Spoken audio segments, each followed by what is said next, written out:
sound. Foes await you silent all around. Malign, if they get the chance. They were born in bloody circumstance. To go, leave me, run like you've never run before.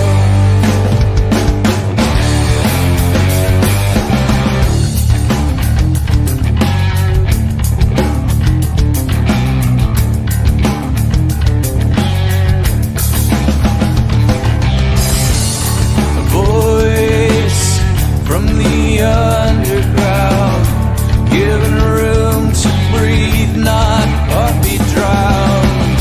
So die if you get the chance. Better men than you've been, let this dance. To go, leave me, run like you've never run before.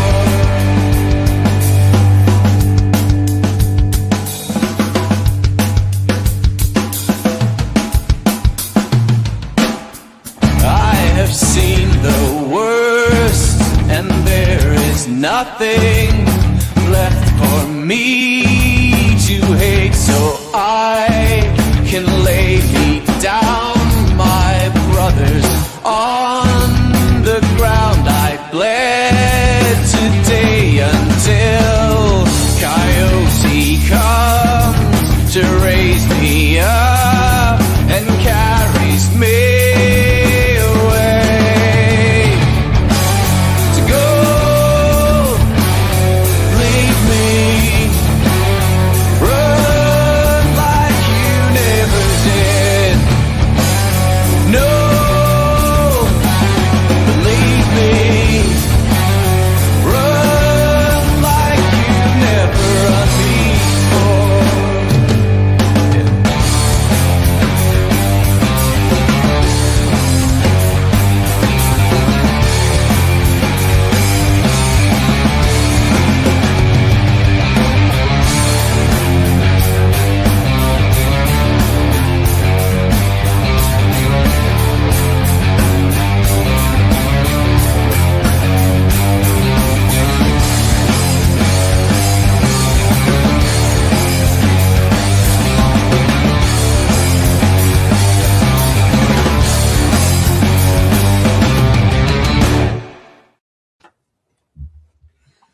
Hello, how are you doing? I'm good. How's you? I'm very well, thank you. Shall you do the welcome, or do you want me to do Oh, sorry, I was just going to refer to it yourself, but I don't want to welcome to the Scottish Rugby Podcast. I would say good evening in honour of Craig because he's no here, but this may be a different time that you're listening to it. Something has gone very wrong. Mark and I appear to be podding unchaperoned. We may be joined by others later on, but I think some have fallen foul of the festive season and haven't been able to join us. So we need to put something out, we felt, to deal with the 1872 Cup. And spoilers, in terms of both the 1872 game, our pod's going to be kind of half thought out, which I think is a fitting tribute to the series. How are you, Mark? I'm very well, thanks. Yeah, this is a slight feel of lunatics taking over the asylum tonight, but I think more than a slight feel. The downside is we've both realised that we are highly reliant on Craig for being like all professional and being the daddy and doing research and things like that. So I don't know. Mark, have you any news? I saw that Rob Harley had been re-signed with Old Glory, I believe. Is it Old Glory he's playing for? Yeah, and I think that I really hope he's still counting down at rucks when referees don't use it, so that they're like, why is this Ginger Scotsman shouting numbers at us? Yeah, absolutely. I think Rob used to be one of my favourite players. I know he was probably a phenomenal club player and maybe not one of the most standout internationals, but I thought he was great. He had that real mischievous to the point of being nasty streak about him. Oh, I mean, like his BQ was quite high. Yeah, very high BQ. Type of player you loved when he's on your team, and absolutely hated when he was in the opposition. And probably the type of player that wore that as a badge of honour. Yes, absolutely. I think he probably did, yeah. I've always said of the best back rowers, if you're not hearing things out of the ref's mouth like 7, leave it, 7, get away, 7, let it go, you're probably not trying hard enough. 6, please stop shouting numbers at me. That's it. I have this. I have the script here, so in order to keep our great leader happy, I'm going to do that. So, welcome to the Scottish Rugby Podcast. Our podcast is part of the Sports Social Network. Please give us a follow or a like on your podcast app. If you're watching on YouTube, please like and hit the subscribe button. You can also find us on social media, and all the links can be found on our website, www.scottishrugbyblog.co.uk. And if you're listening on Apple and you like what we do, please leave us a review. And if you don't like what we do, please tell us. I just added that bit myself. If you'd like more content and want to support what we do, you can subscribe to our Patreon for just £3 a month plus VAT, which is less than the cost of a pint. That gives you access to our super secret Facebook group and also the second section of the pod, where we get a little looser with our chat and our opinions become a little stronger, I suspect. So that's it. Sorry, I felt we ought to do that. I had it typed up. But no, absolutely. And I was like, you sound dead professional. It's great. So I think news-wise, I should have mentioned this earlier, but Highland Boys under 16s won the National Shield final. Superb. So yes, I feel bad, and I feel a bad Invernessian for not having mentioned that in the pod before. And one of the nice things is, because they won the final, Edinburgh had the team down as their guests for the 1872 with 30 free tickets. Excellent. It was a nice touch. The club ran a bus down, and they had a good time, even if they didn't necessarily enjoy the game. My son went down, and I can't give you a verbatim report of his assessment of the game, because that would have to be behind the paywall because of the language used. It was patron-only language. I can imagine.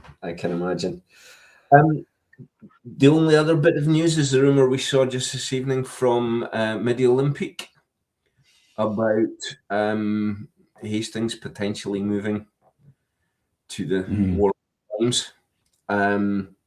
I think it's rumour. I don't think it's news just yet, but it's that'd be an interesting one. Look, it's a short career, and players have to do what's best for them in terms of pay. And Adam's, getting older, and his chances of big contracts are probably becoming more limited. So totally understandable if he chooses to go down that route. Hopefully he's just using it to try and get a bit more money out of the SRU. I do fear for the slightly injury-prone Adam Hastings in the French top 14. Yeah, there's a big take no prisoners thing across French rugby, isn't there? It's brutal. Apparently, Jamie Ritchie is having an absolute stormer of a reception out there, however. I could see him being absolutely custom made for the French game, given his BQ, as we call it. Yeah, absolutely. So I sincerely hope that Adam does stay at Glasgow. I think particularly the last 3 games, the 1872 and the game against Toulouse, I thought he really seemed to come into his own. He hasn't had a great run of fitness at any point when he's been with Glasgow. Yeah. And I think he seems to be getting back to the obvious understudy that we need for Finn I say understudy. You know what I mean? His second. I think the drop off between Finn and him when Adam's really on form is not huge. We don't need to be afraid of that. But I think it would be a loss for Glasgow at the moment. Yeah, particularly when they've lost Tom Jordan as well. And it's a wee bit difficult for Glasgow because they bring through 10s and then the 10s do so well that other teams want them. And we don't have the money to have golden handcuffs. No. And we've seen that with a few of our players. I can't remember. But I read years ago the value, the respective value of each rugby player by position and what they were valued on the open market. And of course, 10s, because they are the controllers of the game, they're right up there, you know. I seem to recall somewhat bizarrely that the lowest down the pecking order was hookers. And I still can't quite work that out because they actually have specialist skills. But specialist skills and actually, you mean line out throwing. Well, as we saw when, in fact, we can talk about this without feeling like we're putting the boot in because he's so much better this season. But with Ewan Ashman struggling with it early in the season over the summer, or last season over the summer, you know, we saw the difficulties of not having a reliable line out thrower, and surprise hookers can't name their price because it is a key skill. Technical position to a degree. Yeah.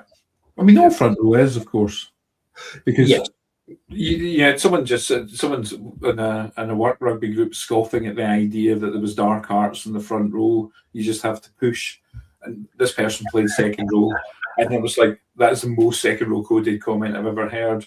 But if you think about it, you know, front row is how the force from all of your scrum gets transmitted towards the opposition scrum. So shoulder position, getting absolutely set perfectly is how that force is transmitted. And if you can disrupt that force, then if you can disrupt that force, then you disrupt other people's scrum.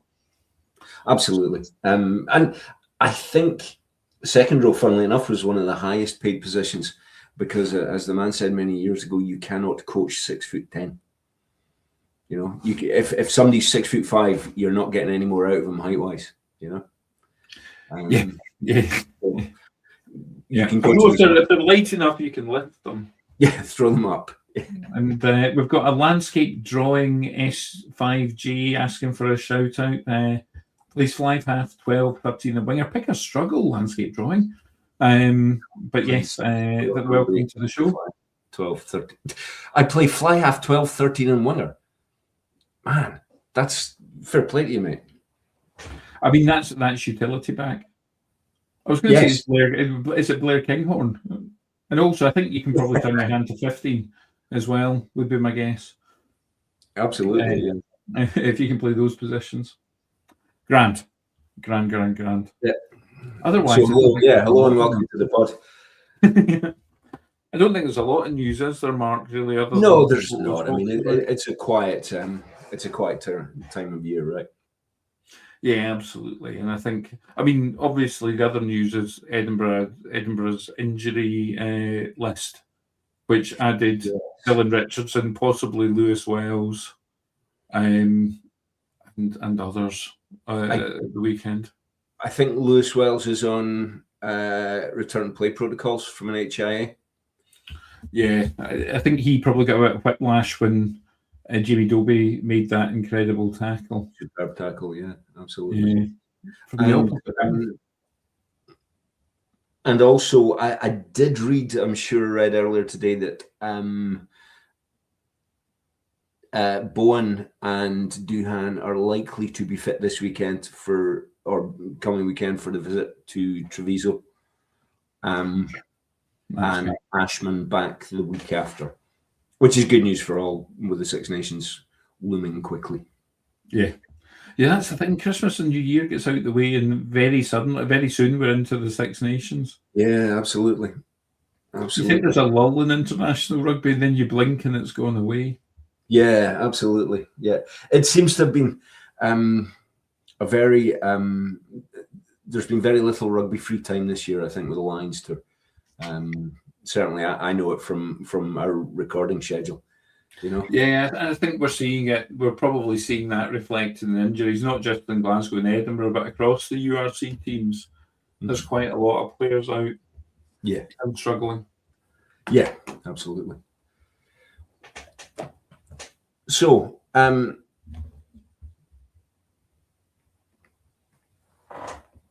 Dear, we've got dead air. We were both yeah, replying sorry, I to do the beg your dead air, pardon. weren't we? We were both concentrating on the same message that come in on one of our chats. One of you. Somebody talk. So, I mean, usually me not talking isn't an issue, but there we are. So Should we move on to the I 1870? think we should move on to the 1872.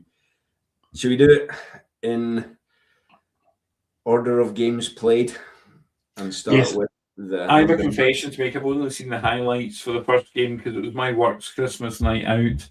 Right. So I was watching the game by the flash score notifications on my phone. My prediction beforehand was it was going to be a grim affair of sort of a bit of a slugfest and not really enjoyable. How did that pan out, Mark? I don't think it's grim on a scale of grim, given a particular value of grim. And when you compare it to the second match, it was actually okay. It was. I think it was. I mean, it was higher scoring, obviously. It was Glasgow's attack versus Edinburgh's defence, if I'm perfectly honest. That's how the whole game seemed to pan out. And taking nothing away from Edinburgh, their defence really, really stood up. Yeah. They managed, I think Glasgow were held up over the line 3 times in the first half. Yeah. Which is, I mean, that's pretty extraordinary, right? Yeah, I think one of the things I think I've been thinking about why I'm not particularly fond of the 1872 Cup, and I think it's an element that players know each other so well that they're able to attack the weaknesses that they know the other players have. We saw it in the Glasgow-Toulouse match where the Glasgow players absolutely mercilessly targeted Blair Kinghorn's slightly suspect ball presentation at the breakdown to win turnovers. And it absolutely was fairly merciless. And I think we've got that then writ large across the whole team. Yes. No, I think that's really valid. They know each other's, certainly the key Scotland players know each other's strengths and weaknesses very, very well. But the thing is, because we've only got the 2 professional teams, almost all of the Scottish players have been in Scotland camps. There's very few of the Scottish. I mean, you've got your Lewis Wells, who hasn't been in a Scottish camp, but those that there's more than enough to tell them what to target. Oh, yeah, absolutely. It's they don't need a computer program to tell them which of the wingers is slow to turn. Oh, that advert. I wish they did analysis on how much that advert's annoying rugby fans. Yes. But I think that but I mean Edinburgh's defence was great, but Glasgow's attack, so to quote The Wire, how are you not going to be a little slow, a little late, just once? Yeah. No, I thought it's almost Glasgow when they get into the groove, as they did later on in the game. Their attack and their offloading to me becomes relentless. Mm-hmm. You have to defend wave after wave after wave, and Edinburgh did that, but they did that right up to the point they'd made something like 120 tackles in the first 3 quarters of the game.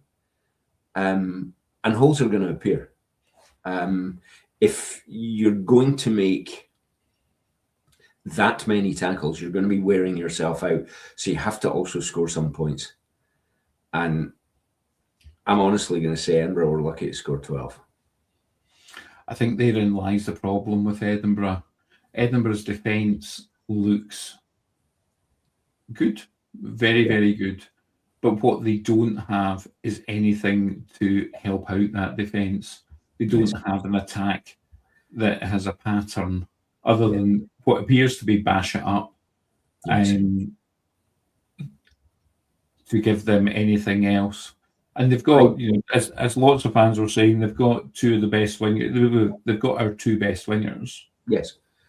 Or two of our best wingers, because obviously Glasgow fans will be screeching at the podcast device. Two of our four best wingers they have in that team. Yeah. And who's the fourth? At the moment, I think Jamie Dobie. I think we'll probably get to this, but I think he outplayed Darcy. Not just you, every media report that I've read, and also my son had said that from the game as well. Yeah. Yeah, Jamie Dobie's gone a long way from being a scrum half who can do a job on the wing. He's now equally adept in both positions. I had this discussion with one of the lads from our group on our chat that he had said to me, but is it worth it for the drop off?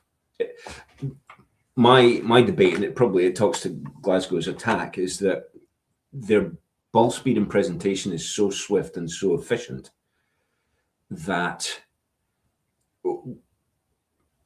you have to keep defending this relentless speed, because if George Horn gets caught beneath a ruck, or if he's at the other side of the pitch or something like that, Jamie Dobie steps in. Now, you would frequently have a winger or a centre or whatever stepping in to be scrum half, but you wouldn't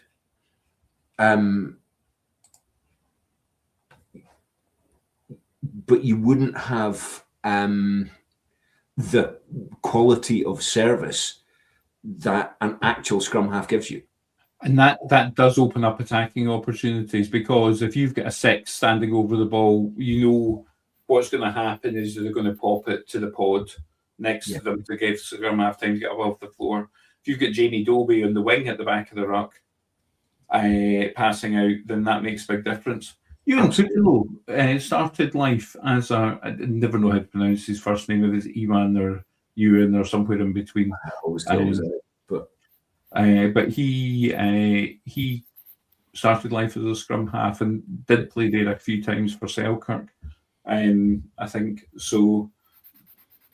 Because you only need one scrum half and you've got two wingers, good players often end up converted to winger from scrum half. But very few go and play for the pro teams at both levels, and in fact, the international side at both levels, both positions. So, quick welcome for those of you in black and white. Craig has just joined us. How you doing, big fella? Evening. How are we doing? My apologies. I heard nothing from anyone on the chat, so I just kind of went, "Oh, okay," and went and did something else and forgot my phone, left my phone, and I was like, got back and went, "Oh God, sorry! Oh my God, I totally forgot." So I was a bit. I was busy looking at my new sport, golf, because I've given up on rugby altogether. Santa didn't bring you your joy back in rugby, Craig? No. Although I was given very kindly given last-minute tickets to the 1872 Cup, and I got to deal with all of that sober. So it was ridiculous. Anyway, hello. You were given tickets and you were still cheated. Thank goodness they didn't ask me to pay for them. That's a thanks you really shouldn't have present as things panned out. Listen, I can't. It was a very good friend of mine was thinking of me, and it was very nice of him, and I'm very, very happy to have spent some time talking to him, and and looking at the wonder that is Murrayfield. And that's about it, really. And that's all I've got to say for that. I got to see some fantastic Glasgow tries on my end of the pitch. Thanks very much. Appreciate it. No, actually, I didn't. I had to watch them far. I didn't even get to see the tries because I was at the wrong end. And it was what I predicted was going to be an absolute slugfest. And then Edinburgh was kind of went, oh, do we have to play this game anymore? And just gave up. Well, I think there's an element that because Edinburgh's attack, as we're saying, it's more. We always hope the 1872 is going to be blood and thunder, and it always ends up more thud and blunder, doesn't it? Yeah. Craig, the players often cancel. The players know each other so well, know their weaknesses so well that they cancel each other out. We've probably brought ourselves to the second game, haven't we? Oh, sorry. Right, I apologise. Were you in the? Did you do the first? We were in the first game, but I don't know if we'd say. I was out of my work now, so I didn't see much of it. It shows you that I've not sat in the hot seat for a while. I've just stumbled in and just totally ruined it all. No, we're glad to have a grown-up with us, Craig. Thank you. Absolutely, yeah. We were talking about the children let loose and the lunatics taking over the asylum before you arrived.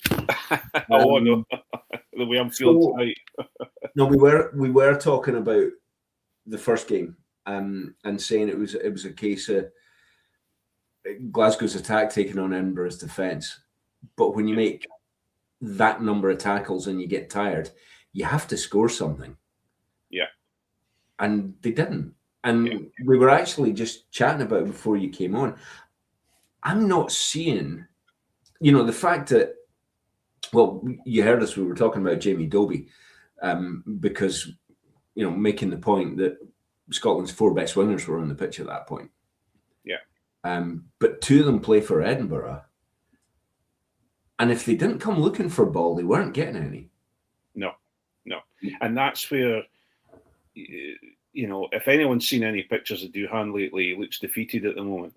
And he's not being shown off as much as he usually is shown off as a jewel in the crown of Scottish rugby's attack, because he's not.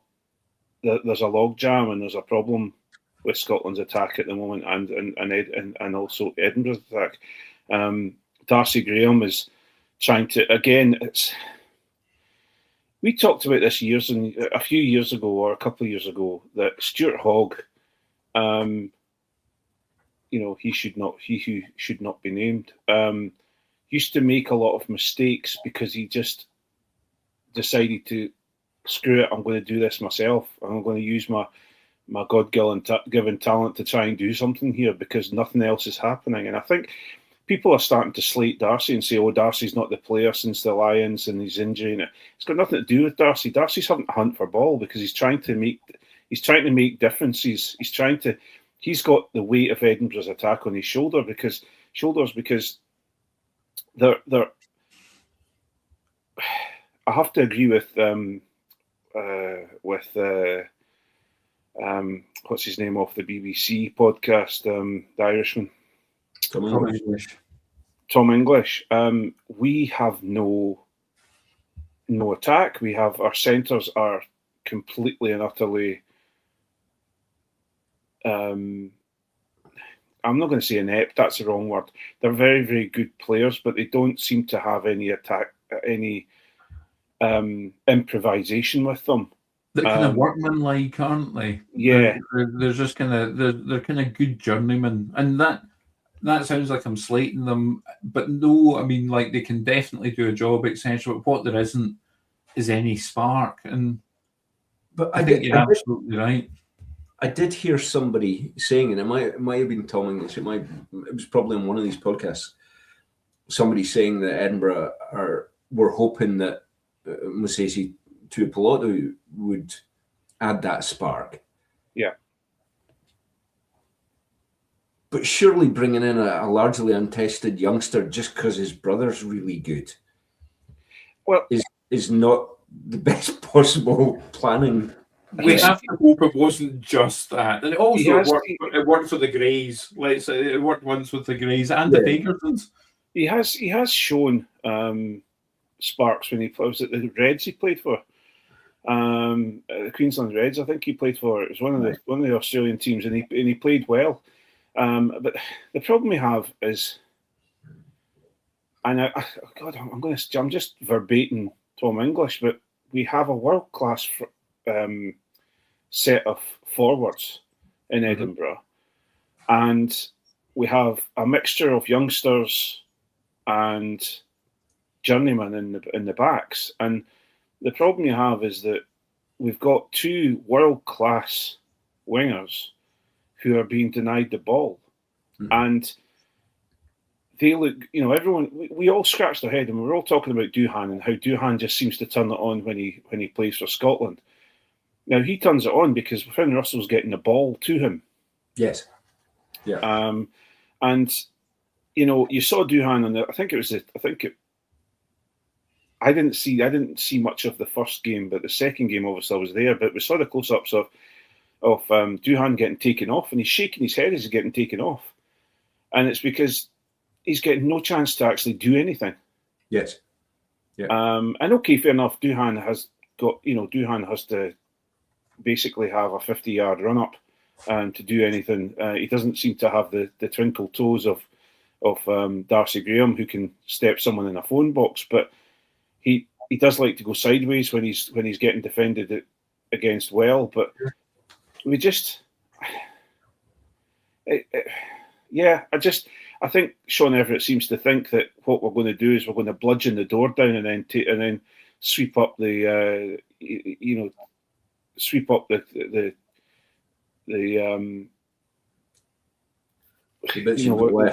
the options, and we're going to just go through. We'll go through the hands once we've bludgeoned the door down. But every time we see it, and we see it with Scotland at sometimes as well, we get into the 22, then we batter away, knock it on. Batter away, get turned over. And dare I say, that's a very South African tactic. But they've got, the South African national team have 2 packs worth of absolute behemoths. We don't have a Peter Seth du Toit. No. Very few people do, to be fair.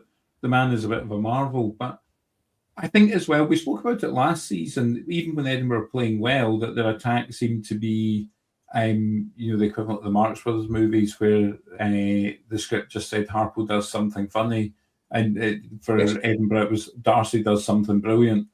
And the problem is, if we've spotted it, so have all the defence coaches, and it's just make sure Darcy's got no space when he gets the ball. But this is where you had Blair Kinghorn, and you had Darcy, and you had Duhan. Now Blair Kinghorn, no matter what anybody says about Blair Kinghorn, John and Jonny maintained, they said, never said anything bad about Blair Kinghorn as a fullback. They absolutely did. Yes, I'm missing you guys on that pod when they said that, because I need to go back and listen to get the receipts. They said he would struggle to hold a candle to the Glasgow fullbacks at that time, if I remember correctly. But where you have with Blair Kinghorn is you do have someone who's rangy, who can get through tackles and pass the ball after a tackle.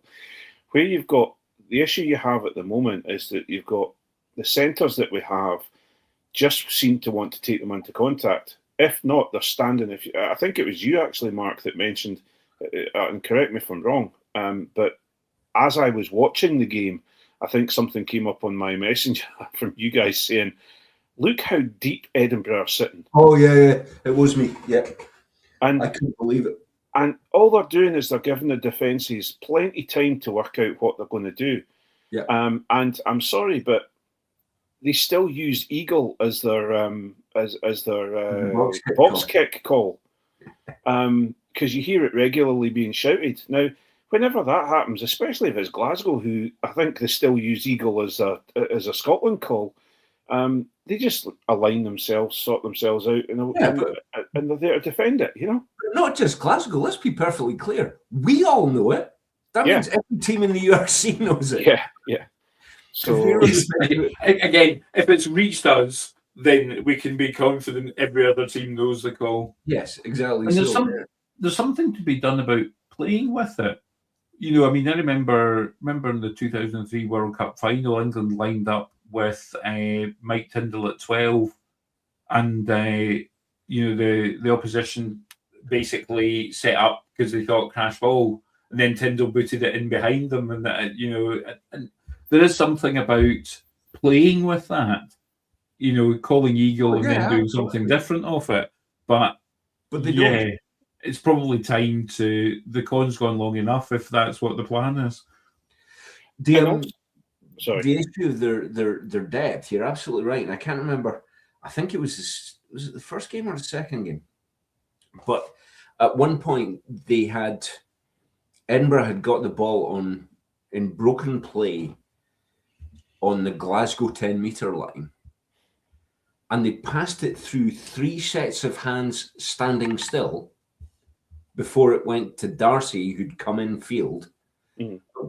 But he was 5 or so meters inside his own half. Yeah. So absolute static ball and 15 meters back the way. So he just gets cut in half, right?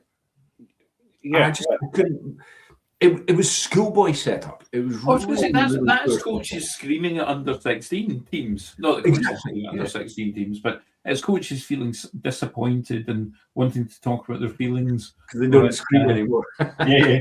Well, they shouldn't, to be fair. And that you're why I'm not a rugby coach. I just, you know, it's this old.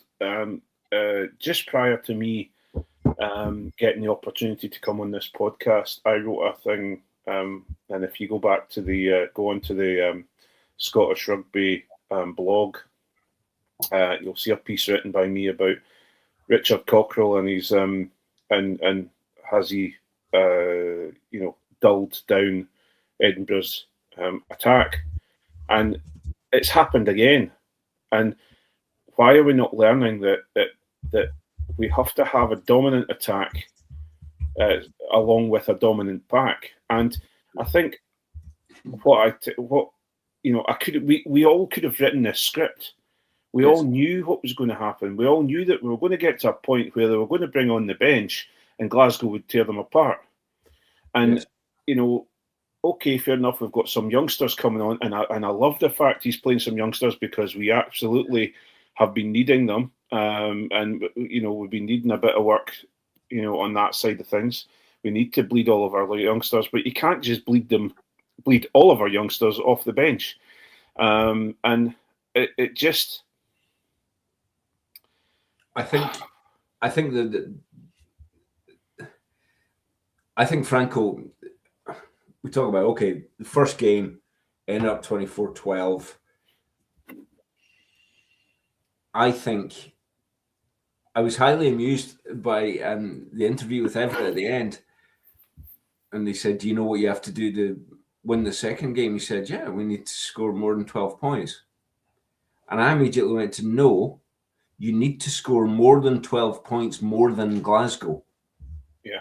You just need to score one more point than Glasgow to win the game, to be fair. Indeed. To win the game, but to win the 1872. He had to overcome an aggregate of 12 points. Good point well made. Yeah. So he did need to score. But that should have been natural to him to think of that. But again, it's this, we have to have a look at, for me, we have to have a look at Scottish Rugby, the setup they have for Edinburgh, and where they want to go with Edinburgh. Because we are at a situation where everyone's crying out for a couple of we've been raping since the age. A couple of exciting centres, or at least one exciting centre to give us a bit of life. But that's what I would rather we have is somebody that's not Scottish qualified who'll come in and play in the dark days and liven up our backs.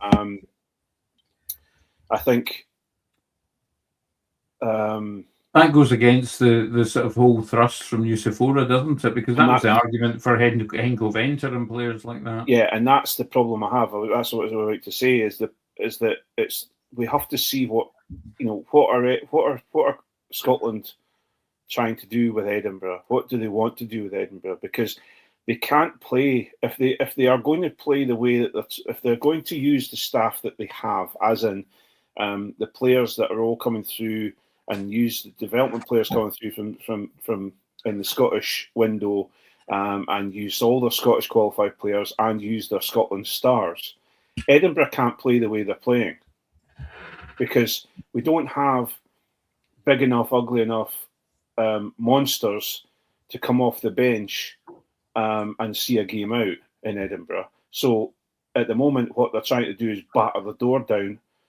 in a rather boring, non-attacking way.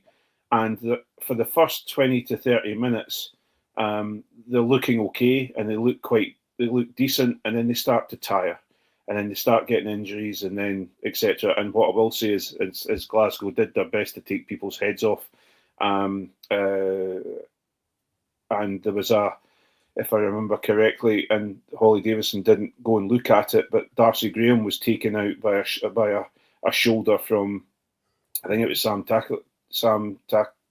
Talakai. And it was right in front of us, and we saw him, and he stepped into him. It wasn't but it was just waved away, and no, there's nothing to be seen here. It's a rugby incident because Darcy is very short. Yes. I mean, how are they not meant to have him in the head because he's quite wee? I didn't get hit in the head, but he got shouldered. Yeah. He kicked the ball through and ran after it and got shouldered out the way, and it was a piss poor attempt at it. But anyway, what we don't have the bodies to play a Springbok style game of crush them to death and then put it wide and score the tries, because we don't. They get to about 50 minutes, they have to be taken off because they've been battered to hell, and then they bring on another group of players and they're not as good. We've probably come into the second game here, haven't we? Because we're speaking about it. And I'm just talking about the second game now. No, but the thing that was in the back of my mind all the way through, when it was all it was neck and neck. Half time, obviously, Glasgow 7-3 up, and Edinburgh were in touch, etc. And I'm thinking, Glasgow have their 6 best forwards on the bench. Yes. Yeah.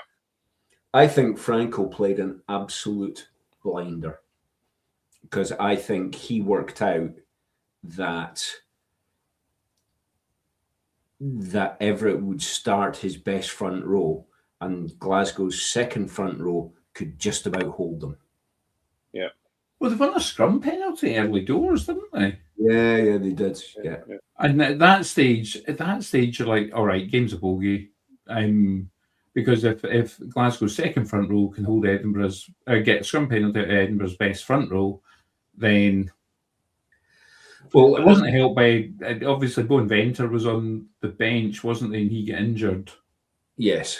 So you had Venter would have propped up the side, pun not intended, but embraced. Propped up the front row a bit better. Yes. Michael Jones is a bad player, but Venter's obviously a higher quality. You had an Edinburgh front row with, I think it was Jonny made the point on either our chat or Blue Sky. You had an Edinburgh front row with 2 professional caps between the 3 of them coming on the bench. We've spoken about Ollie Blythe Lafferty. I think he has a massive future ahead of him, and his brother is certainly very good as well, and maybe he's one for the future too. But really, that's the game you thought he should get blooded in? The thing is, though, personally, if it was me that was coaching, and I'm sure there's plenty of things that I'm not seeing, and there's plenty of things that people will laugh at me and say, no, you're talking rubbish. But if you're going to put your best front row out first of all, what you do is you go heavy in the first half. Right, let's go for it. Let's put all the best players on the park and score as many tries as we possibly can. And then you bring on your, you don't mix and match. So Venter couldn't play that and he pulled out. That's fine, but I would have named Venter as a starter. Sorry? Yeah, he's a better prop than Schoeman. No, Venter plays on other side, does he not? I thought Venter was a loose head. No, Venter's a loose head. Yeah. Is he a loose head? I think he is, yeah. Thank God Johnny's not on. Can you imagine? He's a tight head.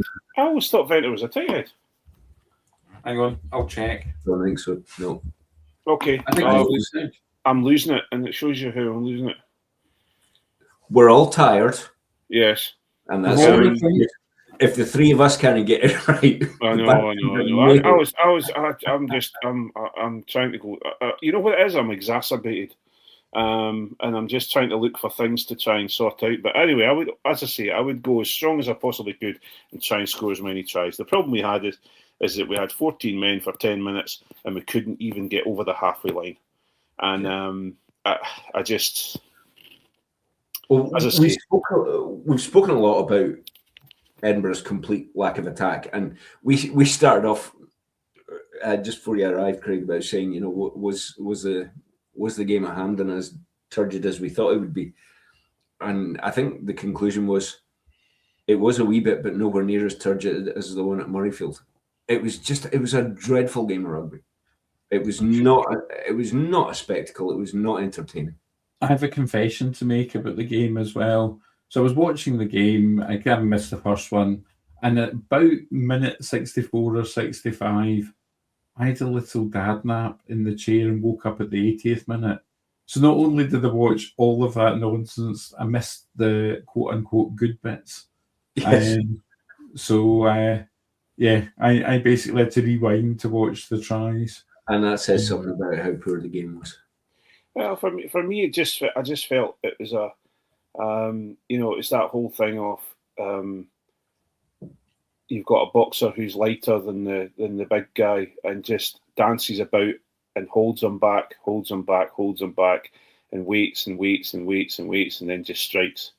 And I think that's what Glasgow did. Glasgow just held back, not got us to kind of punch ourselves out, and then attacked. And their attack was simple, easy, and very good and clinical. And they did a great job. And that try that Jamie, I think it was Jamie Dobie scored at the end, where he kicked through and ran at the ball. There was nobody there to defend. There was nothing, and it just. I've just got, I would put my head in my hands if I really wanted to feel stressed, but I'm not going to. I just think it's at this point now. When I sat in amongst Edinburgh fans and they were booing at the end when the game finished. Oh, were they? Oh, yeah. Yeah, they were booing. And it's for whether we like it or not, this is a bums on seats game. This is how they earn their money, by putting bums on seats. And I was talking to my best friend who invited me down, and a couple of his friends that were his other friends that were with him, and we talked about it. I said, "Yeah, we really must go down to a couple of Friday night games," and he said, "What? Travel down for Fife, take the time, pay the ticket price, and watch that?" And I went, "Yeah, okay, fair enough." And it is that point of it's bums on seats, and if they're not going to do something, they need to get themselves sorted out to keep, because they were doing well. They were bringing a lot of people into the Hive and creating a real home for Edinburgh, but they're now at a point where they're starting to ruin it. That was really striking, actually, because I've seen on Facebook and a lot of the Edinburgh Rugby's posts, there are a lot of people commenting on how much the game cost and how much it cost them to get there and be there, and how little value they got out of it. And there's people saying they won't renew their season tickets. Now, I know a lot of these people having interacted with them on the forum, and I think the most striking thing to me was these are they're on the more rugby values side of supporters. They're not the usual suspects shouting for a coach out or saying that the game's bad. These are people that sort of would naturally not be thinking that about the sport, not be wanting to ape football and things like that. So I think it is really striking that these people are commenting on Edinburgh Rugby's own posts, not even in fora that aren't officially accessed by the pro club teams, but actually Edinburgh's own Facebook page, and they're telling them they're not going to renew their season ticket unless something changes. Well, I met a friend of the pods, and a significant Edinburgh fan outside after the game, and we both looked at each other and shook our heads. And I said, "What will we do about this?" And he says, "I don't know." And we just were aghast. And I think there are lots of Edinburgh fans out there. Just to echo you, Alan, there are a lot of Edinburgh fans out there who are, just you need to get behind the boys and there's look at the wins they've had against Toulon and this, that, and the other. And I agree with that. They've performed against some. They've come out at certain points and something has clicked. But you have to also remember that Toulon came well-handed. They had a really good team there. They had some fantastic players with them. But they travelled up. They're in Scotland. That's not the south of France. And it's a different game up here on a plastic pitch. And the fantastic wins that they're getting are being outdone by the incredible lows that they seem to be going through and the stale rugby that they seem to be playing at this moment in time. But what I will say, and I have to say this because Glasgow deserved what they got. They played they held, and then attacked. They were clinical, and Franco Smith will be and should be the successor for Gregor Townsend into Scotland, because he is doing a fantastic job with a group of players who are, they're just, some of them are just as young as the players that are coming through at Edinburgh. Mm-hmm.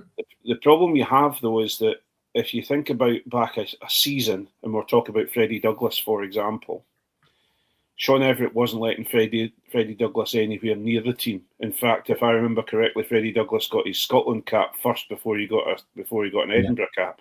He played a couple of A games. Now he's flooding the team with youngsters.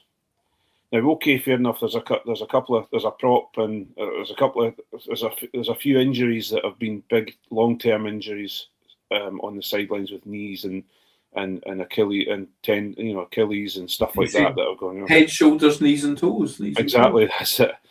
But you're now at a stage where, is he now being told by the SRU and by Nusafora, you've got to start playing these players? I'm not even certain it's that. I think it might be quite simply that he's got an injury list. And he's facing an injury list. He's having to do mandatory breaks, the same as every other team faces an injury list, and most of the other teams have mandatory breaks. But what he's not done is used any of the youngsters for the last 2 years unless under duress. So when everybody's going, look, Edinburgh's injuries, and look, and we've got players who got arrested and all that kind of thing, same as everyone else. But what everyone else has been doing has been making sure they bring these youngsters in so that you don't feel the front row with 2 Edinburgh caps between them in a derby game against Xander Fagerson. Yeah. And then you look at things like, for example, Ben Healy's not nowhere near the squad at the moment. Is he injured just now? I don't know if he's injured just now, but I don't think he is. There's someone in previous... He's got a chronic coach offence injury. I think that's it. Well, if you look at him, he's the sort of player, and has shown in previous 1872 Cups, that he's been there and he's been metronomic when it comes to the boot. So he's kept the scoreboard ticking over. And I tell you one thing, if we went to Cast and Ben Healy was on the squad, he would have come on and at least we wouldn't have come away with 0. Yes. Do you think, I want to ask you both this, but I get a strong feeling watching Edinburgh just now is like watching Frank Hadden era Scotland. Like you watch them sort of tack up the pitch, contact, and then just try and get into kicking range. But it's just there's so little invention in an attack. But what they don't have is a Chris Patterson that, if they get a penalty, that can kick 3 points. Whereas Ben Healy might be the closest thing they have to that. last time we did the pod, we did a Santa list. What would you wish from Scottish rugby? I did one of those before, not on a podcast, but with a bunch of friends who were down south, mostly English fans, and it was during the Frank Hadden days. And it was, what would you wish for Scottish rugby? And I'd say a scoreline that wasn't divisible by 3. Oh, yeah. Yeah.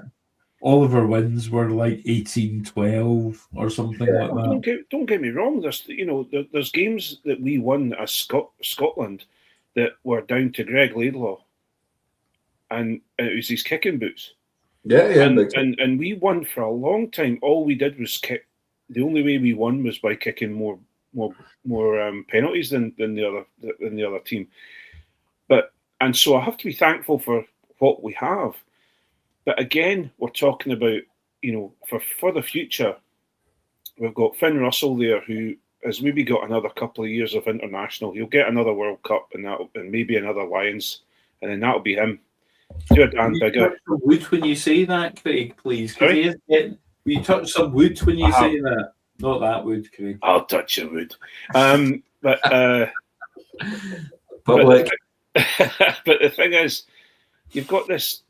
We all seem to be sitting back, and there's, for example, there's a lot of who is going to be Finn Russell's replacement, and you look at all the different players now. You probably hear a lot of people saying Tom Jordan. Tom Jordan's not got a touch on Finn Russell, and we can't have another Finn. You can't catch lightning in a bottle twice. So, if that's going to happen, what's next? And that's where we should be developing. And I'm sorry, I'm just exasperated with Edinburgh. Exasperated because the Edinburgh 10 situation is particularly interesting in that vein, because I thought, and I don't know if you guys did as well, but when he was coming through, I thought Ross Thompson was going to be the guy. I thought he was going to be the successor for Finn. And then he seemed to fade a wee bit at Glasgow and then came over to Edinburgh, and then he's going to be the guy again. But Edinburgh Cammy Scott, I like Cammy Scott, but he's not setting the world alight. He looked outclassed on Saturday. Yeah. Cammy Scott's a young fly half. He has, when Edinburgh, there have been games when the game, I can't remember what game it was, when Everett picked Shield and Cammy Scott, and they did really well, sort of unexpectedly, which we were not. We sort of predicted dire things for Edinburgh. Cammy Scott has done well, and he's been a big part of when Edinburgh played well recently. So we probably shouldn't be too hard on a young flying half having a bad game when the team's having a bad game. But he didn't look great on Saturday. Hopefully he'll learn from it and move on from it. But there are more experienced flying halves in the side that should be there to support when Cammy Scott's not having a great game, and that's what's lacking. But there's Scotland. We're talking about we're paying contracts now. We're bringing players in that are Scots qualified, and we're paying them this money and this, that, and the other. We've got Gus War, Aaron Reid. Sorry. No, I was just doing an Edwin Star. Nice, okay, Gus War. What would be good for? Just backing your ball. Gus War, Aaron Reid, Cammy Redpath. Who else have we got? They're all down south. They could come up and play for Edinburgh. Sorry, mate. Yeah, you've got a centre there that. Well, even if we've got the forwards that we have at Edinburgh, if you bring along I know that we've got no chance of getting them, but Cammy Redpath, Gus War, and along Aaron Reid, they're all Scots qualified players. You pay them good money to come up and play for Edinburgh. You've got an alive attack. It's someone who can succeed. In Aaron Reid, you've got someone who can succeed. I don't. But this is the thing. I think Villa.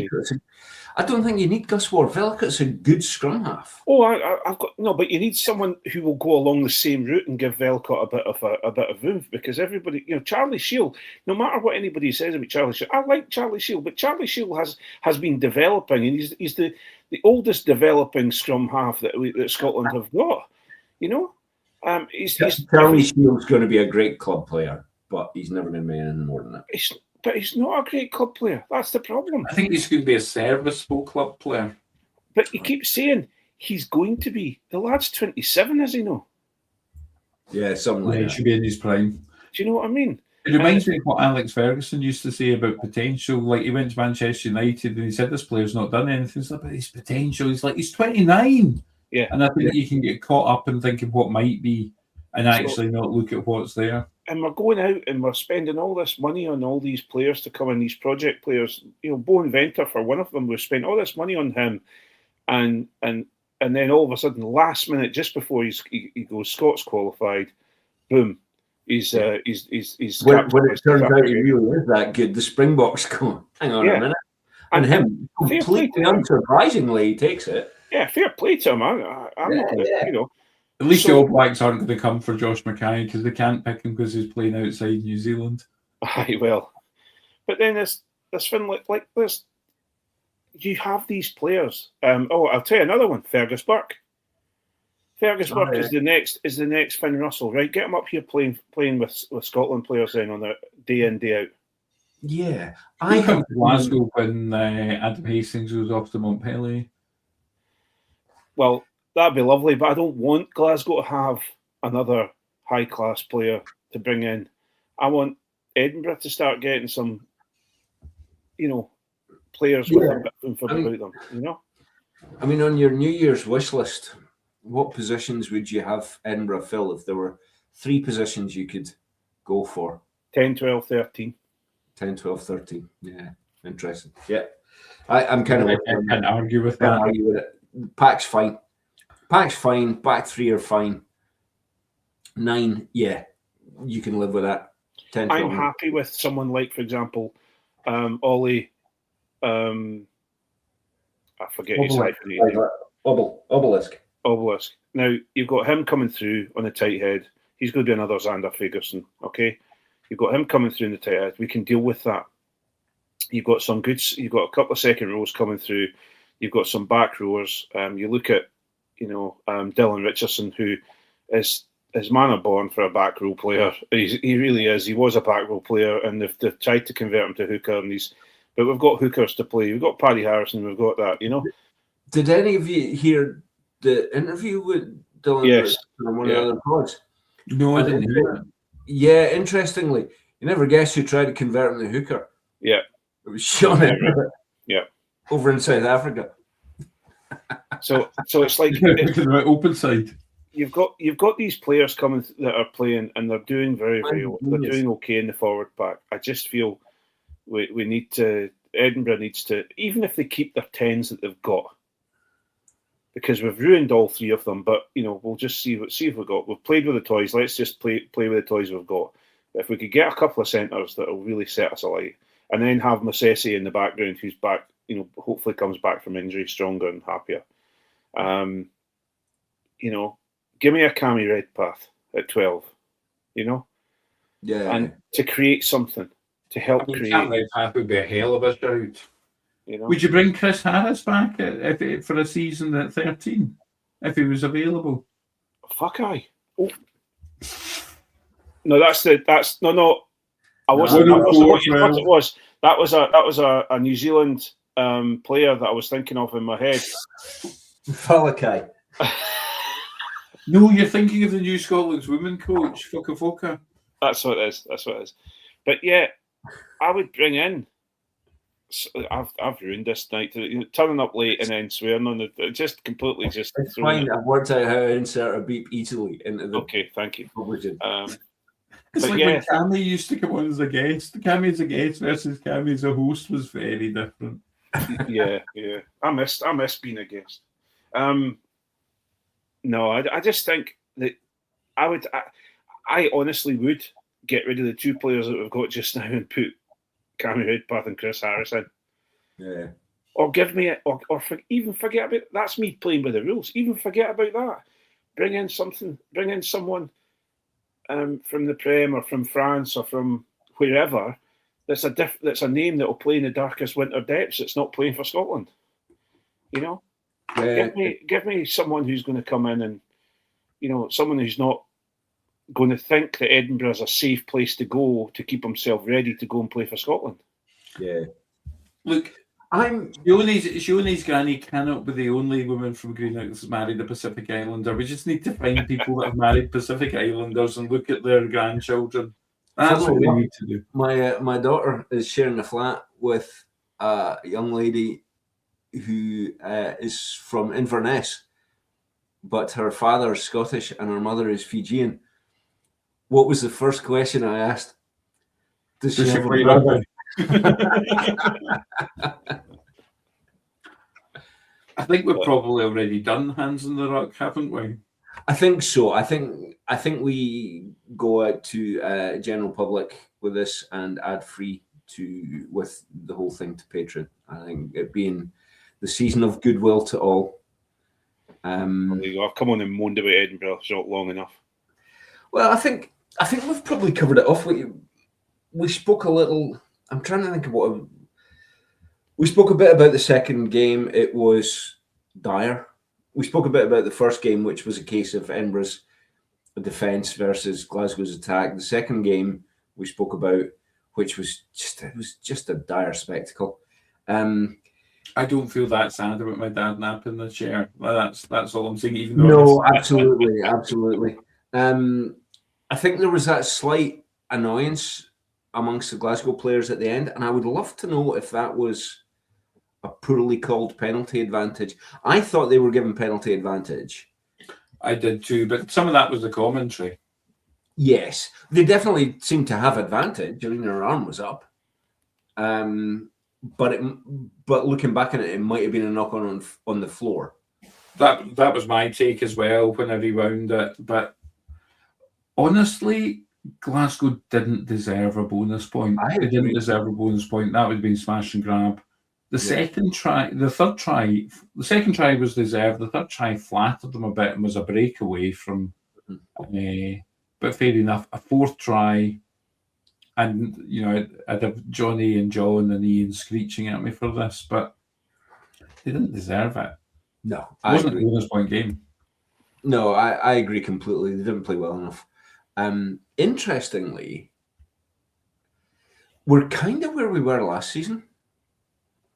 I'm just trying to find the table as we're chatting here. Yeah. If Glasgow had taken 4 points off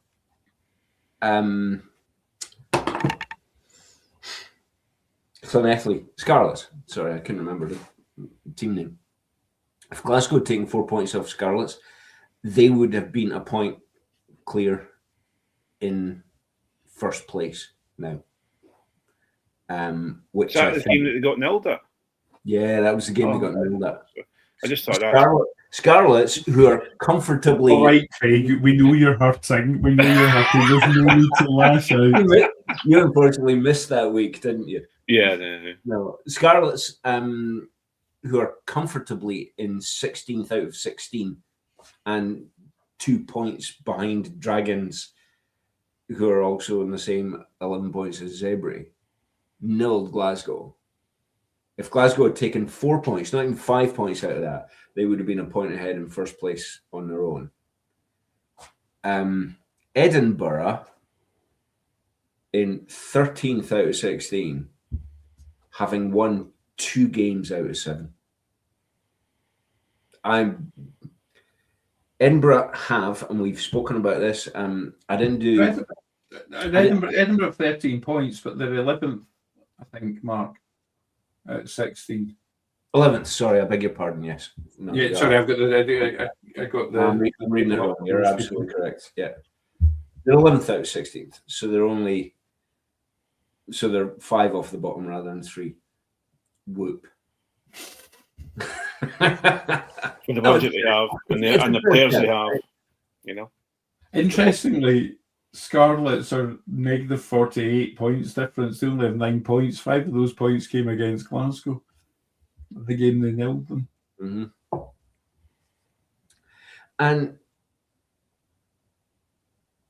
this is a familiar story with Edinburgh, right? Well, you know, they as long as they're in no, it's eighth place, isn't it, to get into It's eight. the quarters. Yeah. Yeah. So they need to do better currently than Benetton, the Lions, Connacht, and the Bulls. And I don't think at the moment They're probably fighting with. Benetton are currently in seventh, but yeah. And Benetton, we all know Benetton can. John Anderson, sorry, but we know that Benetton can slap around the best of us. Oh yeah, Benetton. You know, so. And Zebra, you know what? It's the usual story though. We're gonna play a few games. We're gonna have a good showing against Bath in the European Cup, but we won't beat them because Bath will send up their second team and then bring on the Twite off the bench or something like that. And then everyone will go, oh, you know, they're not as bad as everyone thinks, and then Zebra will come across and absolutely pump us. And it's just the way it is, and this is it's over and over again. The whole thing they say about if you do the same thing over and over again, that's the sign of madness. Yeah, I think what Edinburgh need to do is convince Andy McDowell to fall in love with them. I think that's the key. That's how they break out of Groundhog Day. Groundhog Day. I see. I was about to say, is it? It took me a while to catch up on that one. It's raining. I didn't realise, but I don't know if that was Andy McDowell. The worst line delivered in any film. That I don't know if it was Andy McDowell. So it was Andy McDowell. Yeah, it was Andy McDowell. Peak masquerading as porcelain was the best review I read of her acting skill. I don't know why Andy McDowell's catching strays in the rugby pod. I know. She'll be googling herself and going, "Hey, who are these boys?" Anyway. So it's got a familiar ring to it the whole season. And to be fair, Glasgow running the risk of missing a home playoff because of a really dumb brain fart is as by the numbers as Edinburgh struggling through the first half of the season. Yeah. We've heard this tune before, haven't we? We have, haven't we? Yeah. I think I'm going to go and drink now. I've not drunk at all over Christmas, but I think I'm going to go and have a drink now. Allan and I started at the beginning of the pod. I didn't even have my customary iron brew. I brought 2 Buckfast Negronis up because I knew we didn't get time to pour a second one. And I brought the bottle of wine with me to see me get a double fister there as well, Allan. That's ridiculous. You'd be punished in the rugby club. Craig. So yeah, predictions for the new year, guys. What do you think? Edinburgh and Glasgow, very briefly. Edinburgh will be looking for a new coach in the next month to 2 months. We're not that lucky. We can't be, we cannot be at this stage of absolute sheer and utter garbage at the moment. And with the player roster that we have, and we can talk about injuries, but you've got 2 of the best wingers in the world there, and they're not getting the ball to play with. You need to have a serious look at yourself. And I know for a fact what's going to happen is that Everett is going to stay for the rest of the season, and they'll sack one of the other coaches. I can guarantee something will happen that way. Or one of the other coaches will miraculously leave. But I think you're right, and I think is there something there's often a new coach bounce because people sharpen themselves up. Coach comes in, there's a new energy to the place. I think there is something to be said for giving Sean Everett a firm handshake and that thank you, but no thank you. Here's your return ticket. There's a wee bit for the rest of your contract, and I'm looking at getting someone in. One of the interesting things that I've seen online is people saying, but who? But Mark had an idea. Yeah, Peter Horn. Yeah. I don't have a problem. I have not. Hey, listen. Let's go for it. Pete Horn followed up by Greg Laidlaw. I think Mike Blair. Mike Blair wasn't a bad head coach. Head coaching was bad for Mike Blair. Yeah, we'd like to see Mike Blair back as attack coach. I think. Oh goodness, yes, absolutely. I think getting Mike back as attack coach with somebody to do the hard nose stuff and to talk to the press and all that would be perfect. Yeah. Even if they could get, even if they kept Everett because they can't afford to get rid of him at the moment, and got rid of the American ex Free Jacks head attack coach and bring in Mike Blair. You know, the Free Jacks would have him back in an instant, right? They were sad to lose him. Yeah. And currently, is it Todd that does the defense coaching? He can stay. Defense is okay. Yeah. I think you move Gregor on from Scotland, you put him into Edinburgh as director of rugby, leave Everett there till the end of his contract, move Franco to Scotland coach, and bring in Pete Horn as Glasgow coach. No. I think actually we should follow the trend, Allan, of Edinburgh staff going along to Scotstoun because Roddy Grant's there. So I think Sean Everett could go along, fill in for Franco, and Franco could come into Scotland. And then if we have to have Townsend, the energy vampire, we can have him. That's not a problem as long as Mike Blair's in there as attack coach. But if you want Sean Everett along from the M8, that's absolutely fine. I am pretty sure people would put landmines on the M8 to stop Sean Everett coming across. There'd be snipers across the bridge at Open Services, the halfway place. Hart Hill. Snipers at Hart Hill. Yeah. Hart Hill Services. Oh, we've got the podcast title.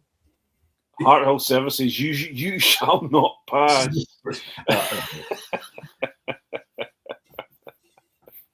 Right, I'm going to write that down. No, I think you're right. So not good enough if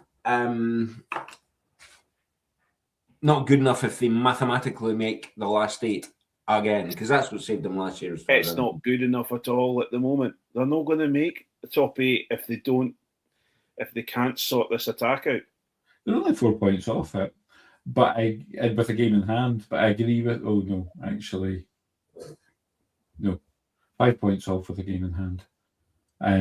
But they're just not a game in hand against the attack. It's just mince.